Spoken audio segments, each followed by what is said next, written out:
तीसरी मुट्ठी पर रुक्मिणी जी ने हाथ पकड़ लिए। क्यों? गुरुजी कई भाव बताते थे। एक तो ये कि कच्चा चिवड़ा खाने की आदत नहीं, कहीं पेट में दर्द न कर दे, हो गया सम्मान बहुत। दूसरा भाव, ऐसी प्रेमी भक्तों के प्रेम में शनि कोई वस्तु मिलती है, चाहे शबरी की बेर हो, चाहे विदुरानी के छिलके हो, स्वार्थी बन जाते, अकेले खाने लग जाते। चलो वहाँ अकेले गए थे, यहाँ हम सब हैं, एक एक दाना भी तो हम लोगों को दे दो, इसमें से कुछ हमारे लिए भी तो छोड़ो। आप कहोगे कि मेरी भाभी ने दिया है, तुम्हारा क्या? तो आपकी भाभी लगेगी तो हमारी भी तो देवरानी जेठानी कुछ लगेगी। आप कहोगे तुम 16,108 हो, इसमें 1600 दाने भी नहीं बैठेंगे, एक एक दाना भी तो नहीं आएगा। कहा कि हम ठंडाई की तरह घोट छान करके एक एक आचमनी लेंगी, लेकिन हिस्सा सबको मिलना चाहिए। ये दूसरा भाव है। तीसरा भाव, रुक्मिणी जी पी रही की सी जान निहारी, हृदय की जानने वाली है, समझ रही है कि केवल मुफ्त में चिवड़ा नहीं खा रहे हैं, त्रिलोकी नाथ एक एक मुट्ठी चिवड़ा के बदले एक एक लोक संकल्प करते जा रहे हैं सुदामा के लिए। 3 लोक में से 2 लोक तो दे दिया, 2 मुट्ठी चिवड़ा खा करके, अब तीसरा लोक बचा, तीसरी मुट्ठी खा के अगर तीसरा लोक भी सुदामा को दे देंगे तो सुदामा हो जाएंगे त्रिलोकीनाथ और त्रिलोकीनाथ हो जाएंगे सुदामा। इसलिए हाथ गए प्रभु को कमला कहे, नाथ कहा तुमने चितधारी, चंडुल खाए मुठी दुई दीन कियो, तुमने दुई लोक बिहारी। खाए मुठी तीसरी अब नाथ कहा निज भास की आस बिचारी, रंग कहीं आप समान कियो, अब आप ही चाहत होन भिखारी। ठाकुर ने कहा क्यों रस में विश्वाम कियो, अब और न खान दियो एक फंका, विप्र लोक तृतीय देत करी, तुम क्यों अपने मन शंका। भामिनी मोहि जिमाए भली विधि, कौन रहो जग में नर रंका, लोग कहें हरि मित्र दुखी, हम सो न सहो यह जात कलंका। रुक्मिणी जी बोली कोई बात नहीं, आप दोनों अपनी अपनी आदत से लाचार हो। हाँ, आप ये ब्राह्मण आपकी छाती में लात मारे और फिर भी आप इनके चरण दबाओ, इसीलिए तो सिर पर चढ़े जाते हैं। ये वही ब्राह्मण जिनने आपकी छाती में लात मारे थे, आज तक चिन्ह बना हुआ है। ठाकुर बोले हाँ देवी, ये वही देवता है जिनने आपकी चिट्ठी पहुंचाई थी द्वारका। बोलो वृंदावन बिहारी। हाँ, नहीं तो आज शिषपाल के यहाँ चक्की चलाती रहती। ये रीस की नहीं, रोष की नहीं, रस की बातें हैं। सुदामा जी मुस्कुरा रहे हैं, अच्छा भैया भाभी में बात हो रही है। इसके बाद ठाकुर ने चंदन भी लगाए हैं इनके ललाट पर, पहले ही लगाए। श्री डोंगरे जी कहा करते थे जब ललाट पर चंदन लगाने लगे तो सुदामा के भाग्य में श्री क्षय लेख दिखाई पड़ा। ठाकुर ने कहा कि श्री क्षय मैंने धन्नाश, मेरे मित्र के भाग्य में ब्रह्मा ने श्री क्षय लिखा है, क्या करोगे, मिटा दोगे? बोले ब्रह्मा का अक्षर है, मिटाऊंगा तो नहीं, लेकिन तीनों अक्षरों को उलट फेर कर दूंगा। तो उलट दिया तो क्या हो गया? यक्षश्री। यक्षश्री माने कुबेर की संपत्ति, यक्षराज कुबेर की संपत्ति। ये तो ब्रह्मा के अक्षरों का ही उलट फेर, अपनी तरफ से 2 मुट्ठी चिवड़ा खाकर 2 लोग की संपत्ति दी। बहुत सम्मान हुआ, सुदामा जी बड़े आनंदित हुए। और स्वभूते विश्वभावे न स्वसुखेना विनंदिता, जनाम स्वालम तात पथ्यनु ब्रज नंदिता। अगले दिन सुदामा जी बोले भैया कन्हैया राम राम। अरे कल आए और अभी आज ही राम राम?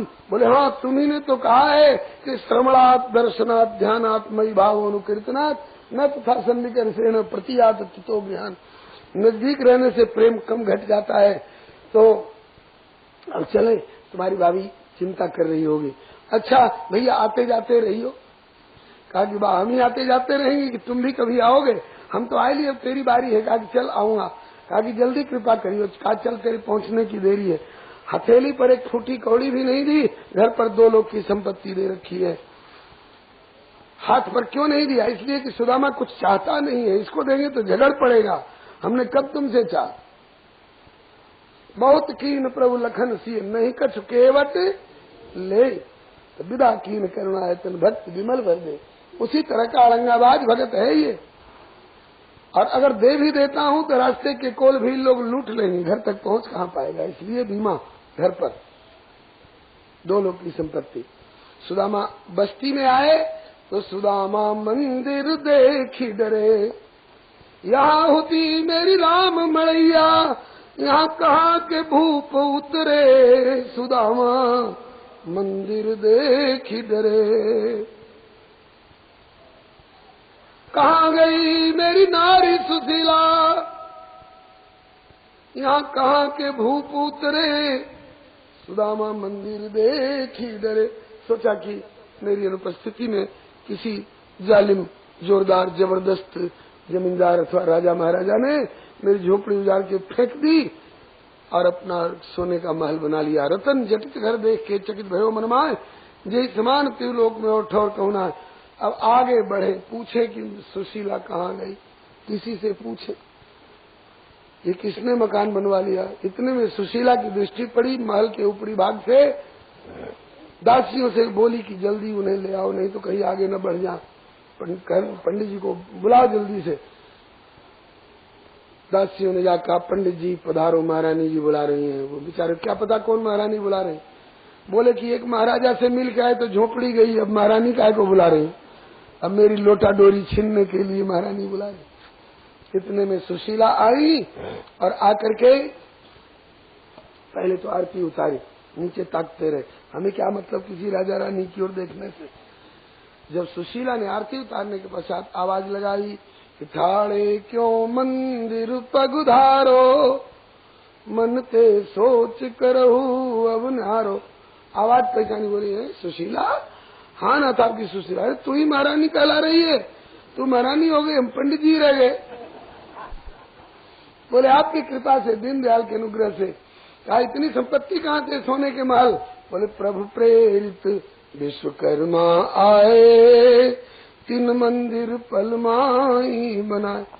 बेचारी सोच रही थी खुश हो जाएंगे, खुश क्या होंगे, सुदामा मूर्छित, संज्ञाहीन, लगा प्राण गए। अब सुशीला घबराई, है दीनानाथ धन लेके क्या करूंगी, यदि मेरे धनी की श्वासा नहीं रही तो धन वापस ले लो, मेरे धनी की श्वासा लौटा दो। चट प्रकट होना पड़ा ठाकुर को, हाथ से सहला करके जगाया, सुदामा से पूछा क्यों प्राण दे रहे हो। बोले कि कहाँ से लाऊं 2 दिल बनाकर, 2 दिल की जरूरत। बोले कि इधर में माया और इधर मेरी माला, बड़े हो नटखट तुम नंद नंदन, जो देके संपत्ति विपत्ति में डाला। संपदो नैव संपदा, विपदो नैव विपदा, संपदो नैव संपदा, विपद विस्मरणम विष्णु संपन्न नारायण स्मृति। परमार्थ पथ के पथिकों की दृष्टि में संपत्ति संपत्ति नहीं, विपत्ति है। सुख के माथे सिल पड़े जो नाम हृदय से जाए, बलिहारी उस दुख की जो पल पल नाम रटाए। ठाकुर बोले तो मैं क्या करूं, मैं तो कल्प वृक्ष हूं। कल्प वृक्ष के नीचे किसी ने कहा मैं रसगुल्ला दो, रसगुल्ला ले लो, किसी ने कहा मैं सत्तू दो, सत्तू दे दी।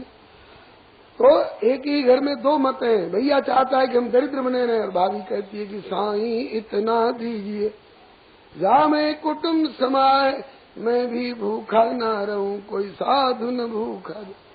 तो मैं क्या करूं, मैंने तुमको नहीं दिया है। कल्प वृक्ष तो जिसकी जैसी भावना उसकी पूर्ति करता है।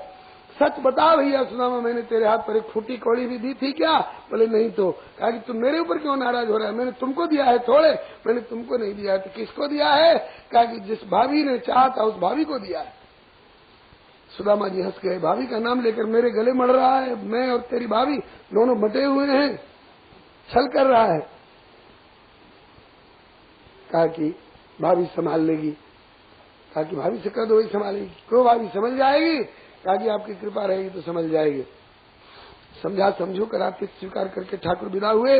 तब सुदामा ने सुशीला से कहा, सुशीले अब तो तू बहुत बड़ी धनी हो गई, नाता आपकी कृपा से, दीनदयाल के अनुग्रह से। कहा कि तो बढ़िया रसोई बनाओ, घुटन दो।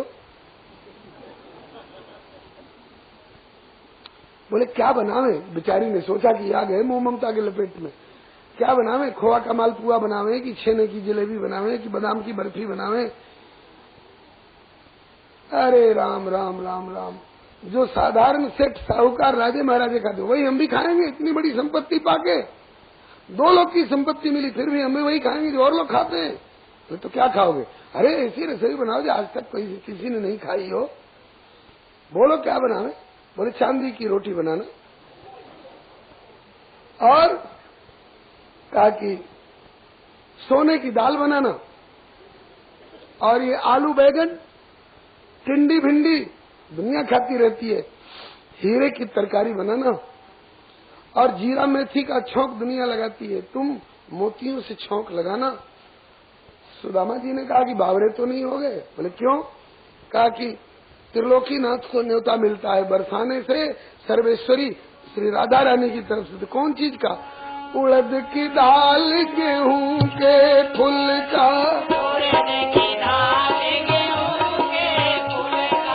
अथवा ठेकी को साग बेझर की रोटी, और बाहू में अरे तेरी गरज पड़े तो खा गई, बुलाए गई राधा प्यार, कान्हा तेरी गरज पड़े तो खाए गई, बुलाए गई राधा प्यार, कान्हा बरसाने में आए गई, और बुलाए गई राधा प्यारी, कान्हा बरसाने में आए गई, बुलाए गई राधा प्यारी। सर्वेश्वर का न्योता होता है तो उड़द की दाल, गेहूं के फूल का, और आप अनोखे धनी हो गए तो चांदी की रोटी और सोने की दाल और हीरे की तरकारी खाएंगे। सुदामा जी ने कहा कि बैठो शांति से बात करो। जब इतने धनी होकर के भी वही गेहूं की रोटी और वही चावल का भात, वही अरहर और मूंग और चने की दाल खानी है, तो इतनी बड़ी संपत्ति का संग्रह किस लिए सुशीले? इसलिए कि रात रात भर नींद नहीं आ रही है। क्यों? बोले चोरी न हो जाए, डकैती न हो जाए, सेल्स टैक्स, इनकम टैक्स, जन्म टैक्स, मरण टैक्स, आफत टैक्स, विपत टैक्स, इसी सब झंझट के लिए। कहा कि तो क्या करना चाहिए? बोले ये करना चाहिए कि रूखा सूखा खाई के और ठंडा पानी पी, देख बिरानी चूपड़ी मत ललचावे जी। का बिरानी हो तब ना, घर की हो तो खा सकते हैं। बोले नहीं तो भी, कहा कि तो भी रूखी और आधी भली साजी सो संताप, जो खाओगे चूपड़ी तो करनो परी है पाप। इंद्रियों को बस में नहीं रख सकोगी सुशीले अगर भोग पदार्थ को संग्रह करके उपभोग करोगी। भजन नहीं बनेगा। हाँ, भोगे रोग भयम कुले च्युति भयम इत्यादि सब बहुत सारी बात समझाई।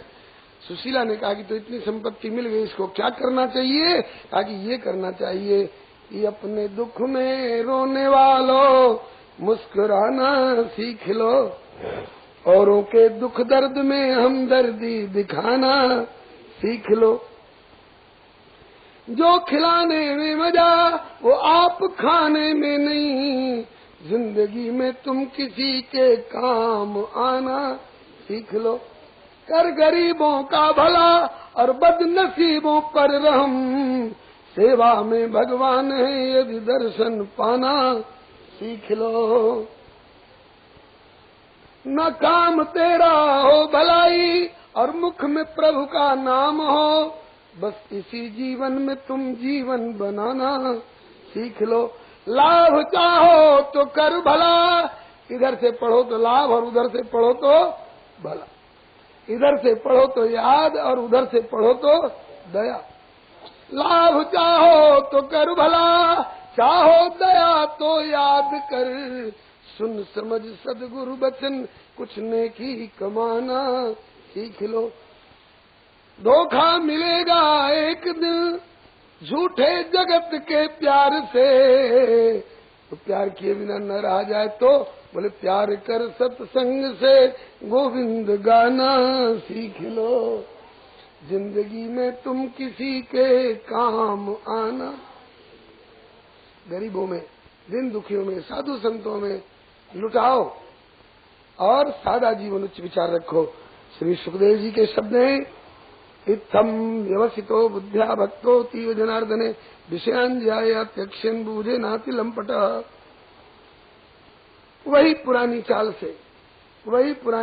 से रूखी और आधी भली सुदामा जी ने भजन किया और थोड़े ही दिनों में एवं स विप्रो भगवत श्रुतदा दृष्ट्वा सुहृत्ते रहितम पराजितम अध्यान वेगोद्ग्रथितात्म बंधन तद्धाम लेभे चिरत सताम गतिम। इस शारीरिक त्रिगुणात्मक बंधन से छूट करके भगवान के धाम को श्री सुदामा जी पधारे। भक्ति की कृपा से श्री सुखदेव जी कहते हैं एतद् ब्रह्मण्य देवस्य श्रुत्वा ब्रह्मण्य ताम्र लब्ध भाव भगवती कर्म बंधाद विमुच्यते।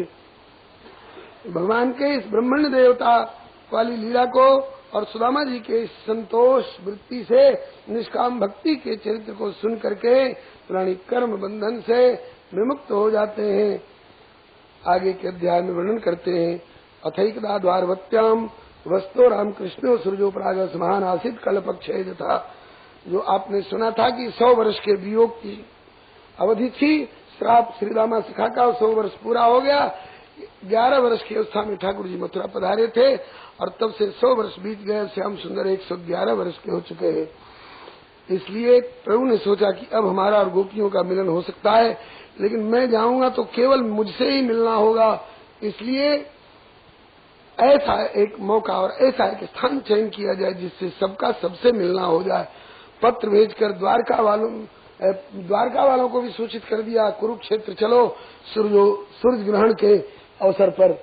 इधर पांडव परिकरों को हस्तिनापुर में खबर भेजी कि आप लोग भी आ जाओ कुरुक्षेत्र में, और इधर ब्रजवासियों को खबर भेजी कि कुरुक्षेत्र में आ जाओ और वहीं पर सबका मिलन होगा। सभी पधारे, सबका एक दूसरे से परस्पर मिलन जुलन हुआ। कन्हैया जी को खबर मिली कि एक बूढ़ी माई खोजती फिर रही, मेरा कन्हैया किस शिविर में ठहरा हुआ है। और ये स्वर तो मेरे, ये संबोधन तो मेरी यशोदा मैया का है। आके चरणों में लिपट गए श्याम सुंदर। मैया ने उठा के हृदय से लगा लिया। वैसे गोपियों और श्याम सुंदर के बीच का जो वियोग है वो श्रृंगार भाव वाले गोपियों के साथ में वियोग है। यशोदा मैया और नंद बाबा के प्रति वियोग का शाप नहीं है।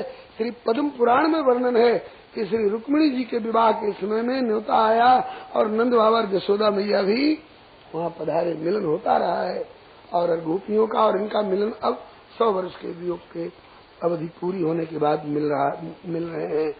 एक दूसरे से मिलकर बहुत प्रसन्नता हुई। बहुत लोग श्री ब्रजेश्वरी राधा रानी एवं श्री द्वारकेश्वरी श्री रुक्मिणी जी को बड़ी छोटी कह करके एक को है एक को उपा दे करके और नाक भों सिकोड़ते हैं। नहीं, श्री सूरदास जी का समन्वयात्मक दृष्टिकोण देखिए, कितना प्यारा समन्वयात्मक दृष्टिकोण है। श्री सूरदास जी सूर सागर में कहते हैं श्री राधा रुक्मिणी ऐसे भेटी जैसे बहुत दिनन की बिछुरी एक बाप की बेटी। एक स्वभाव एक लय दो हरि की प्यारी, एक प्राण मन एक दुहन को केवल तनुकर देखिए न्यारी। निज मंदिर ले गई रुक्मिणी पहुनाई विदिठानी, सूरदास प्रभु तहाँ पगधारे जहाँ दो ठकुरानी। बड़े प्रेम से इनका मिलना जुलना हुआ। रानी पटरानियों का आपस में मिलना जुलना हुआ तो उन्होंने पूछा आपका ब्याह कैसे हुआ, आपका ब्याह कैसे हुआ, आपके बाल बच्चे कितने हैं, आपके बाल बच्चे कितने हैं, आपको कितना प्यार करते हैं, आपको कितना प्यार करते हैं। अब 16,108 की आपस की वार्ता करने लग जाएंगे तो बताइए समय चाहिए कि नहीं चाहिए। आगे वसुदेव जी ने सोचा कि इस समय में बहुत सुंदर हमारे सभी रिश्तेदार लोग जुटे हैं, ऋषि मुनि आए हुए हैं। उन ऋषि मुनियों को आया देख करके भगवान श्याम सुंदर ने उनके चरण धो करके और माथे पर चरणोदक लिया और अपना भाग्य सराहा, हमारा अवतार लेना सफल हो रहा है। भगवान के दर्शन से ऋषियों ने कहा हमारी साधना आज तक की सफल हो रही है। और कहते हैं कि कोई तीर्थ में जा करके आईना कंघी रोली मोली और बतासे चिनौरी फोटो खरीद करके लाए तो और किसी संत के दर्शन नहीं किए, तीर्थ के संत के, तो कहते हैं कि वह तीर्थ यात्रा नहीं, वह तो बाजार खरीदने गया था। तीर्थ का वास्तविक लाभ तो है कि वहाँ के रहने वाले इन संतों के चरणों में बैठ करके इनसे हम जो कुछ उपदेश के रूप में आंतरिक संपत्ति प्राप्त करें, क्षमा दया शील संयम भक्ति ज्ञान वैराग्य श्रद्धा प्रेम विश्वास सेवा उपकार, ये संतों के निकट बैठकर कमाई करो। वास्तव में तीर्थ का यही लाभ है। फिर वसुदेव जी ने सोचा कि बढ़िया मौका है, ऋषि महर्षि भी जुटे हैं, हमारे रिश्तेदार कुटुंबी भी जुटे हुए हैं, इसलिए यज्ञ करो। यज्ञ कराया, बहुत आनंद आया, बड़े धूमधाम से यज्ञ संपन्न हुआ। इसके बाद भगवान श्याम सुंदर इत्यादि सब अपने अपने ठिकाने ठिकाने पहुंचे। जब घर लौट के आए तो माता देवकी ने कहा कि लल्ला, कन्हैया, बलराम, हाँ भैया। कहा कि हमने सुना है कि गुरु जी के दिवंगत पुत्र को ला करके तुमने दिए थे, तो जैसे गुरु जी के दिवंगत पुत्र को ला करके दिए, क्या हमारे 6 पुत्र जो तुम्हारे प्रादुर्भाव से पहले कंस ने पटक के मार डाले थे, क्या उन 6 पुत्रों को भी ला सकते हो? कमाल की बात है। शेष ही जिनको प्राप्त करने के बाद फिर कुछ प्राप्त करना बाकी नहीं रह जाता, ऐसे प्रभु को पुत्र रूप में प्राप्त करके अभी 6 दिवंगत पुत्रों की ममता जकड़े रह रही है। नहीं नहीं, ऐसा मत सोचना, ठाकुर की प्रेरणा से ऐसा हो रहा है, क्योंकि वे इसी बहाने आएंगे और प्रभु के दर्शन माता देवकी की छाती का वह दूध पिएंगे जो पीत शेषम गदाभ्रता, भगवान के पीने के बाद प्रसादी दूध जो बचा था उसको पी करके उन छवों की भी सदगति हो जाएगी। भगवान श्याम सुंदर तुरंत सुतल लोक में गए और बलि राजा के यहाँ इनका सत्कार हुआ। बलि ने कहा सुतल लोक धन्य हो गया। कैसे पधारे? बोले ये 6 ब्रह्मलोक के देवता थे जिनको ब्रह्मा जी ने शाप दिए थे, तो आपके सुतल लोक में आकर के प्रकट हो गए हैं। स्मर उद्गीत परिश्रम पतंग क्षुद्रवृत घड़ी, उन्हें ला करके हाजिर करो। झट बलि ने उन 6 को हाजिर किया। प्रभु ने पूर्व स्वरूप दे करके और ला करके देवकी मैया के सामने उपस्थित कर दिया। देवकी मैया ने उनको अपनी छाती का प्यारा प्यारा वो प्रसादी दूध जो प्रभु के पीने के बाद बचा था उनको पिलाया। और पीत्वामृतम तस्या पीत शेषम गदाभृता नारायणांग संस्पर्श प्रतिलब्धात्म दर्शनाते नमस्कृत्य गोविंदम देवकीम पितरम बलम निस्ताम सर्वभूतानाम यरुधाम दिवोकसाम। भगवान को नमस्कार करके और देव की माता इत्यादि की परिक्रमा करके वो दिव्य स्वरूप होकर के और दिव्य लोक को चले गए, उनकी सदगति हो गई। श्री हरे नमः। श्री सुखदेव जी कहते हैं कि अद्भुत अद्भुत प्रभु के चरित्र हैं, इनको जो सुनते हैं गाते हैं वो सब प्रकार के पापों से रहित होकर के भगवान की भक्ति प्राप्त करके और उनके परम कल्याणमय धाम को प्राप्त करते हैं। और क्या सुनना चाहते हो परीक्षित? बोले कि ब्रह्मण वेद मिच्छाम स्वसारम राम कृष्णयो यथो भी में विजयो याम मासित पितामही। मेरी दादी का ब्याह कैसे हुआ था? बोलो दादी पोता की जय। ईमानदारी से बताइए, आप लोग कोई है इसमें जो अपनी दादी का ब्याह सुने हो? शायद ही कोई होंगे। और परीक्षित कहते हैं कि मेरी दादी का ब्याह कैसे हुआ था, सो सुनाइए। श्री सुखदेव जी, बात यह है कि परीक्षित की दादी का संबंध भगवान श्री कृष्ण से भी है। भगवान श्री कृष्ण की सगी बहन है, सुभद्रा नाम है, अर्जुन से ब्याही गई हैं। तो कहा कि मेरी दादी का ब्याह कैसे हुआ था सो बताइए। तब श्री सुखदेव जी बोले कि तुम्हारी दादी सुभद्रा भगवान श्री कृष्ण की छोटी बहन है। माता देवकी के 8वें गर्भ से भगवान श्री कृष्ण और 9वें गर्भ से तुम्हारी दादी सुभद्रा का जन्म हुआ।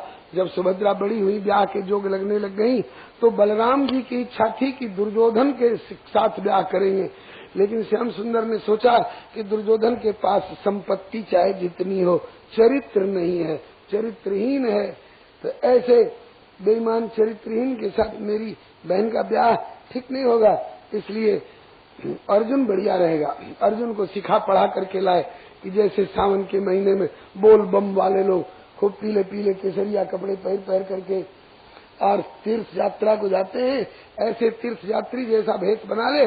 कुछ दिन हजामत बनाना छोड़ देना, दाढ़ी मूछ सब निकले आएंगे और आकर के प्रभास क्षेत्र में डेरा डाल देना। मैं आकर के न्योता कर दूंगा, तुम आकर के मेरे घर में भोजन करना और परोसने में मेरी बहन सुभद्रा ही परोसती रहेगी।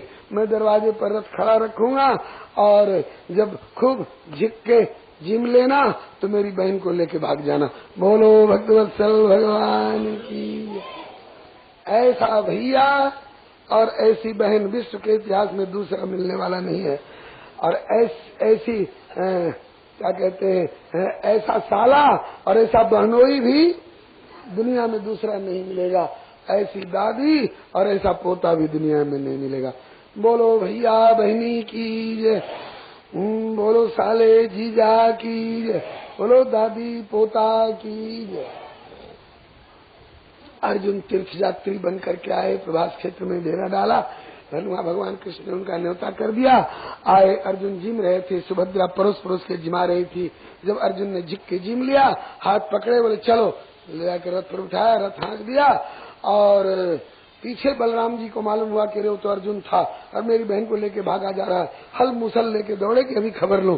तब तक श्याम सुंदर ने चरण पकड़ लिए और बोले कि दाऊ दादा, दुर्योधन के पास पैसे चाहे जितने हो, चरित्रहीन है, उससे ज्यादा बढ़िया चरित्रवान बहनोई मिल गया, कहे उसके पीछे हल मुसल लेके दौड़ रहे हो।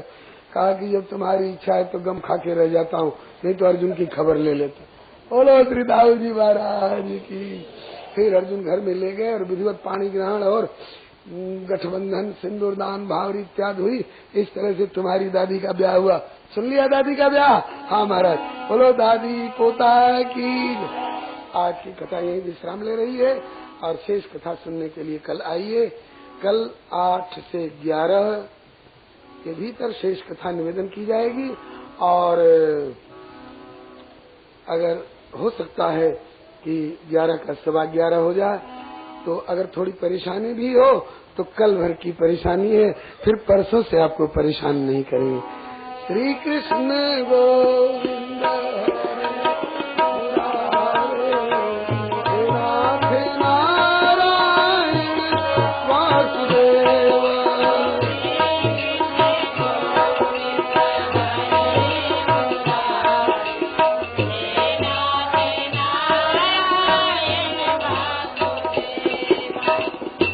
वासुदेव भगवान की जय, श्री शंकरषण भगवान की जय, श्री चतुर्व्यूह भगवान की जय, सपरिकर श्रीमद् भागवत महापुराण की जय, श्री वेद व्यास भगवान की जय। बोलो दादी पोता की जय, बोलो साले बहनोई की जय, बोलो भैया बहनी की जय, श्री सर्वसंत वैष्णव भगवान की जय।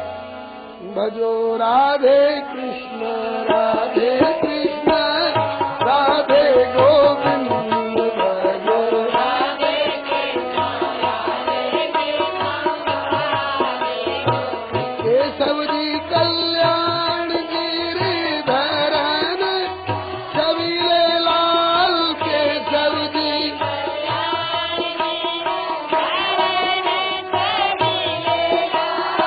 मदन मोहन, श्री वृंदावन चल हरि हरि मदन।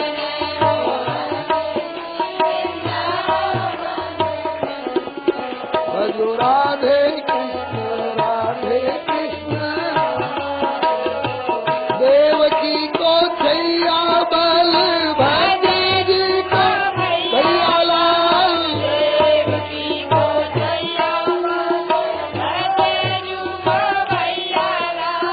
जातो मुख देखे ते कटते जमा फंद हरि हरि।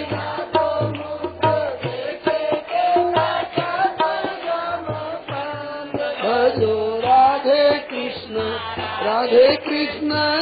राधे चतुर्भुज चक्रपाणि, देवकी नंदन देव,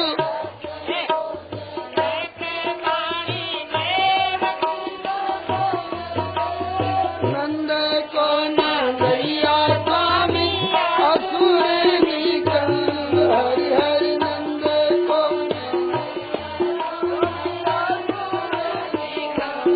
भजो राधे कृष्ण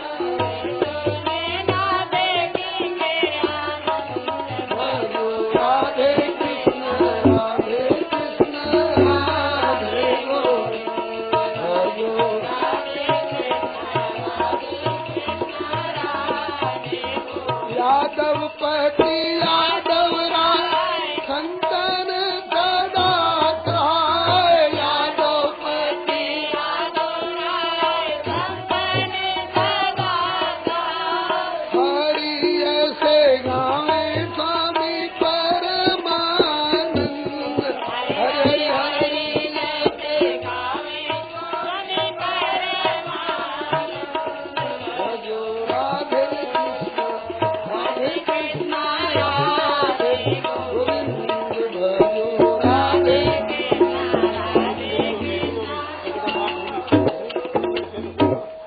श्री वृंदावन बिहारी लाल की जय। हाँ भाई सुनिए, परसों के भरोसे मत रहिएगा, कल ही कथा का विश्राम होगा और 11 बजे करीब विश्राम होगा। बस बोलो वृंदावन बिहारी लाल की जय, श्री अयोध्यानाथ की जय। YouTube चैनल श्री हरे नमः को लाइक शेयर सब्सक्राइब करें। धन्यवाद।